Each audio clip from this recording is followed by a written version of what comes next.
We can speak now to Eddie Goldenberg, who is the former Chief of Staff and senior policy advisor to the former Canadian Prime Minister Jean Chrétien, who joins us from the capital, Ottawa. Thank you very much indeed for joining us.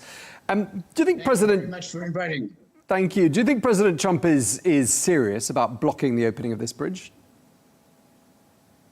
It's very hard to know what he is serious about.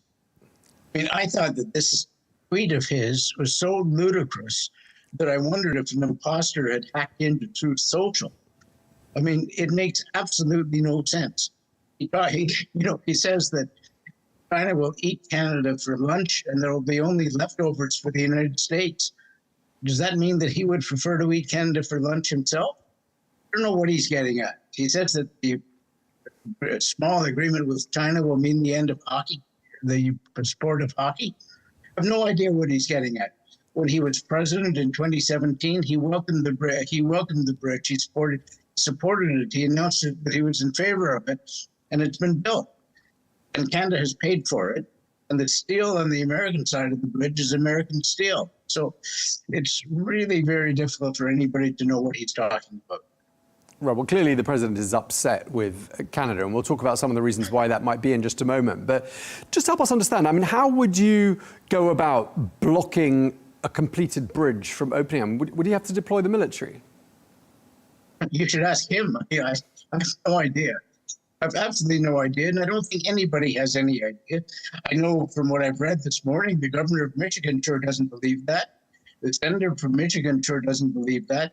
It is very bad business for the commerce for the United States. And where Trump comes from, who knows? Who knows what he's going to say tonight or tomorrow night about some other part of the world. What do you think's upset him the most? Do you think it was those trade talks between Canada and China? I don't know, because after the agreement that Prime Minister Carney reached with the Chinese, which is a relatively minor agreement, Trump said that's a good thing. He said it's a good thing for countries to be able to reach agreements with China. So, after that, and 2 or 3 weeks later, he says that they're going to eat us for lunch. I honestly don't know what he's talking about, and I don't think very many people. There was also that address at Davos that your current Prime Minister, Mark Carney, gave. And I'm wondering how much of an affront that might have been perceived as having been by the Americans. I think that you're asking a very good question. And I think, we don't know that. It obviously hurt Trump. Trump didn't like being upstaged by anybody, and Prime Minister Carney clearly upstaged him at Davos. But it's, it's Trump that has ruptured the world, the normal world order, international rules-based order. It's not Canada that's done that. And what Prime Minister Carney did is he called him out. And maybe he doesn't like being called out because he's not being used to being called out. It's too bad. But we're an independent country. We're not part of the United States. We're not the first and 51st state.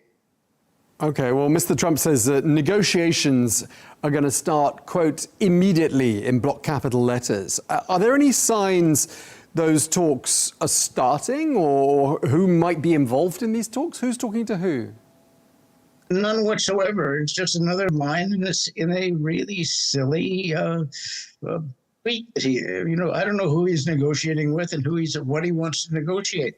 Does he want to negotiate the opening of a bridge that's been built and that he supported when he was president? And the Canada, I don't know. Nobody understands what he's up to. Okay, well, let's listen to what he said. I mean, he said, "I will not allow this bridge to open until the United States is fully compensated for everything we have given them, and Canada treats the United States with the fairness and the respect we deserve." I mean, quite hard to understand, from Canada's point of view at any rate. I mean, is there anything to negotiate at all here? Look, I'm not in government now, but I don't see what he wants to negotiate. Does he want to negotiate the opening of a bridge? I think the bridge is built. What about treating the United States with fairness and respect that the United States deserves? Well, I think Canada's treated the United States with fairness and respect for the last, since Canada became a country in 1867. Again, we don't know what he is talking. Nobody knows what he is talking. How important is this bridge? What does it mean for trade links and travel between the Canadians and the Americans? I can't give you a specific answer. I just don't have statistics with me. It's a very big international economic crossing, both ways. Our trade relationship with the United States is a two-way relationship, not a one-way relation. I think it's important to see what the governor of Michigan's had to say. Thinks it's a very important bridge for the state of Michigan. And I agree with her. And it's a very important bridge for Canada. Where President Trump thought so himself in 2017 when it was being built. So where he comes out last night, as I said, it is so ludicrous in my view that I sort of wonder if it isn't an imposter on Truth Social. Indeed, I'm kidding a little bit, but one can really ask that question. All right, fair enough. Well, this isn't just an issue for Canadians. I mean, presumably, and you alluded to that there. I mean, this does affect the United States. It affects Michigan, and it was the senator of Michigan, I think, Elisa Stolkin, who said that blocking the opening of this bridge is a shot in the foot to the United States. I mean, clearly, if it is blocked and this bridge doesn't open as it's supposed to do, I think later in the spring, I mean, who do you think it's going to hurt more? I think it will hurt both sides. And I don't think it'll be blocked. Okay, so you seem to think it's not going to come to that point. No, I think it's one of his tweets that was yesterday. That he'll have something else tomorrow that may affect the Middle East. It may affect Iran. It may affect Germany. Who knows what he's going to do? How would you characterize the state of relations between Ottawa and Washington right now? Complicated. I think is probably the best word. Normally, the relationship has always been a very good relationship. We haven't always agreed with the United States. We've always shared common values. And I think the concern today, and it's not just Canada, I think it's the concern in Europe and the Middle East, is whether there are still common values, at least with the current American administration. And I think that's the really dangerous part. You can disagree on subjects. When I worked for Prime Minister Chrétien, we disagreed fundamentally with President George W. Bush on the war in Iraq. We were against it, and they were for it. But it didn't. It didn't make the relationship. With President Trump, all relationships are different, whether they're Canadian, whether they're European, whether they're Danish, whether they're we have to carry on. What the British say during World War II, they said, keep calm and carry on. I think that's the best approach right now. Would you like to see your Prime Minister being tougher and playing harder ball with Washington? Oh, I think the Prime Minister is doing a first-class job. I think he's walking on a tightrope, and he's doing it extremely well. I think his speech in Davos, which was praised internationally, was extraordinarily important. And, we have a very good trading relationship with the United States. We'd like to maintain it. He would like to maintain it. But he is prepared to understand that if the Americans don't want to maintain it, or if the current administration does not want to maintain it, then we have to control. We can only control what we do. What we do control. And we have to diversify our trade, and we have to buy and sell more within the country. I mean, there are these accusations that the United States is somehow fomenting sort of separatist sentiment in parts of your country. And I'm just wondering whether that, combined with the trolling, the comments about turning Canada into the 51st state of the United States, is this having the effect of boosting Carney's popularity, or are people thinking actually President Trump has got a point here and perhaps making President Trump a more popular figure in Canada? It may have boosted Mr. Carney's popularity, or just Mr. Carney himself. By the way he's governed for the last 10 months, it's boosted his own popularity. But there's no question that what President Trump has done and what Secretary Bessent has done has been extraordinarily helpful for Canadian patriotism. I don't think Canadians have ever felt as patriotic as they have since last January 20th. I mean, only on Sunday night, and we were talking about this yesterday with a minister in Greenland, President Trump reposted that map that has got Canada, the United States, Venezuela, and Greenland all cloaked in the US flag. I mean, how does that go down in Canada? Do people think he's sort of half joking? Do they find it funny, or do they find it quite offensive? No, I don't think anybody finds it funny. I think people find it very serious, and it's very concerning, and it should be very concerning for internationally, for allies of Canada, for the rest of the world, because he may want to go after Canada today, but tomorrow it's somebody else. Last week or 2 weeks ago, it was Denmark and Greenland. No, I don't think anybody has any great sympathy for Maduro, but he did kidnap a head of state.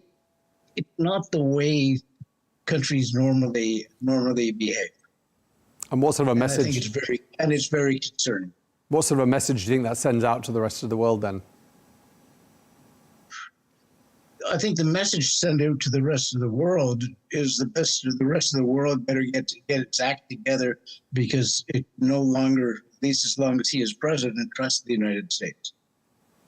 Do you think the damage is permanent, or do you think it's just a question of a change of leadership in the United States when the electoral cycle comes around? Permanent is a long time, so it's, we'll see, but it's not good for the next couple of years, that's for sure. And I think it's going to be very hard to rebuild in a short period. Okay, I mean, just to sort of wrap up this conversation, I was looking at the words of a Democratic representative by the name of Debbie Dingell in the United States. She's dismissing President Trump's threat. She says she's looking forward to the bridge opening later in the spring. I'll be there, she says. Some seem to think this is all a big bluff, perhaps a negotiating tactic. It sounds like you agree. I do agree with her, absolutely. Will you be there at the bridge's opening? I know it's not something that I'm doing right these days, but if invited, maybe. All right, we really appreciate you taking the time to speak to us. Thank you very much indeed. Eddie Goldenberg, the former Chief of Staff, Senior Policy Advisor to the former Canadian Prime Minister. Thank you very much indeed. Thank you.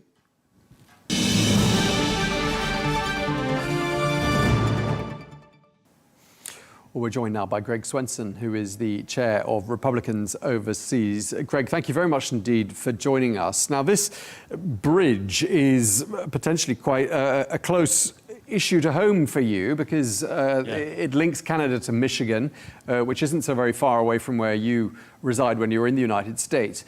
I mean, and do you think, first of all, President Trump is serious about blocking the opening of a bridge that it appears Canada paid for? Yeah, that's an easy answer. I do not think he's serious. And I think this is typical President Trump. He starts out with something provocative. He's got an end game in mind. He wants some results or some outcomes that he's interested in that will be good for America, but also be good for ultimately for Canada too. So, he's got a funny way of doing it. But yeah, I don't think he has any serious intention, unless they get into an argument that can't be resolved diplomatically, and he'll go ahead with it. But I think that's more of a threat right now, and I think that it will end up opening on schedule. Right. I mean, clearly, President Trump is upset with Canada, and I'm just wondering what you think's upset him the most. Is it the trade talks they've been doing with the Chinese? Was it Prime Minister Carney's address at Davos? What do you think's really triggered this? Yeah, I think it's all of the above, Tom. And I think that it's really wise that you pointed out that this is not just a singular issue about some bridge that no one's ever heard of in Michigan. It is the bigger picture of what Canada's been up to. And yeah, I think it's both. I think, doing the trade deal. I mean, there's nothing wrong with doing a trade deal with China. I mean, the United States is also doing a trade deal with China. There's nothing wrong with that specifically, but I think it's the way that Mark Carney handled it, and sort of ran off to China in a spat. And then, of course, the speech at Davos was very anti-American. He wasn't brave enough to name President Trump by name, but it was very anti-American in sentiment.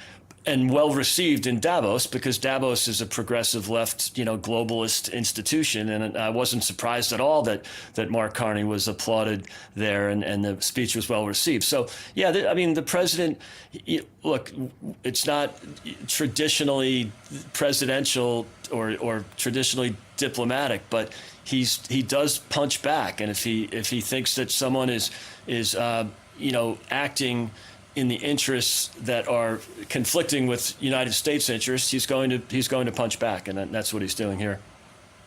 Right. Okay. So it sounds to me like you think this will be resolved somehow or other, perhaps with some more dialogue that solves most problems. How important is this bridge? I mean, you said not many people had heard about it until quite recently, but locally it could resolve, couldn't it? A few issues, a few bottlenecks when it comes to traffic, some trade links. What sort of an impact will it make? I mean, it's maybe it doesn't move the needle in terms of the United States GDP, but surely in Michigan, which is a really important border state, it borders Canada first of all, but also it's still a pretty great manufacturing hub for the U.S. And there's a lot of cross-border changes to different components. So it's not like we just import one thing from Canada and that's the end of it. It'll cross the border several times during the manufacturing processes, especially in the auto industry, which is the dominant industry in Michigan. So no, I think this is an important bridge for both Canada and the United States. And in the simplest terms, it just takes 20 or 30 minutes off of a trip, and to a trucker, to people that are doing business on both sides of the border. I think that's important. So no, this was a good project, and so many projects done.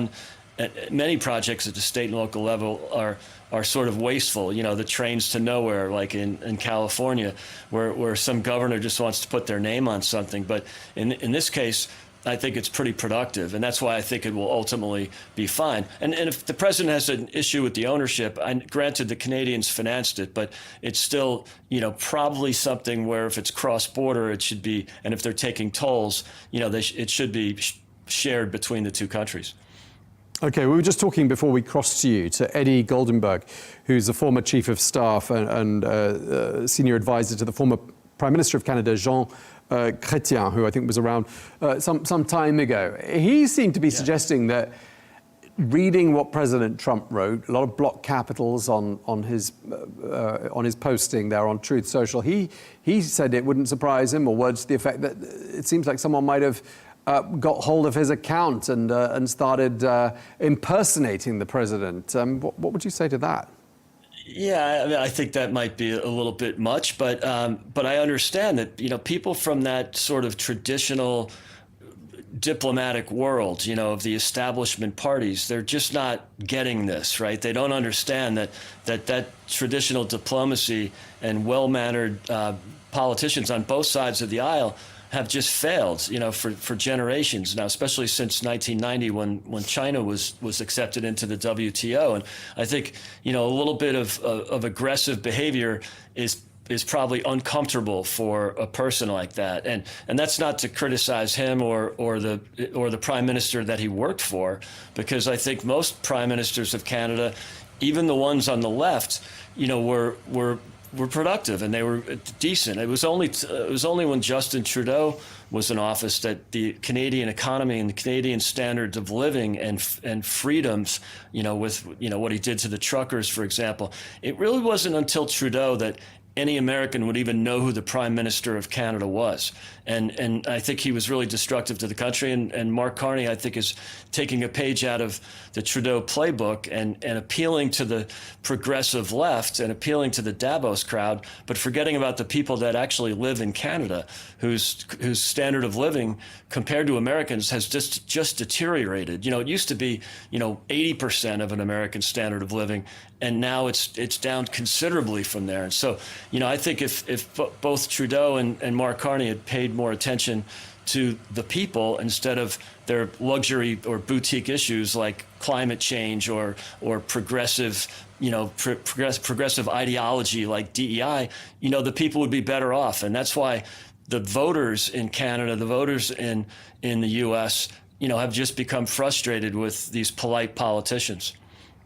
Okay, just lastly, I mean, this isn't just an issue for Canadians, potentially. I mean, supposing the non-opening of this bridge does start to bite and that President Trump follows through on it. I mean, he does follow through on things we don't think he's going to follow through on, and he sometimes is serious. One senator in Michigan, by the way, a swing state, I gather, which carried President Trump in 2016, 2024.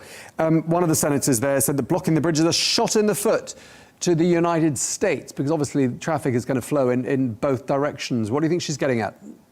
Well, I think she's right. I think that it would be a mistake to close it unless there was a really valid reason. I think both sides would be good to cooperate and maybe moderate a little bit, because I think both sides will benefit from this bridge. So, but I do think it has to be fair. It has to be free and fair trade.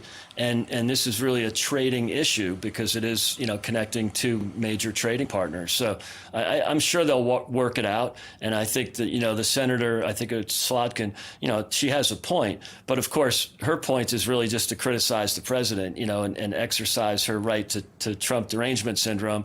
She'll take any opportunity to do that. But I do think specifically on this issue, she has a point. And that's why I think they will work it out. It's just not enough of a big deal to move the needle nationally for the United States, but I think locally it's important. And again, Michigan is an important manufacturing hub for the U.S. Okay, well, thank you very much indeed for taking the time to speak to us. Really appreciate it. Greg Swenson, Chair of Republicans Overseas. Thanks for your time.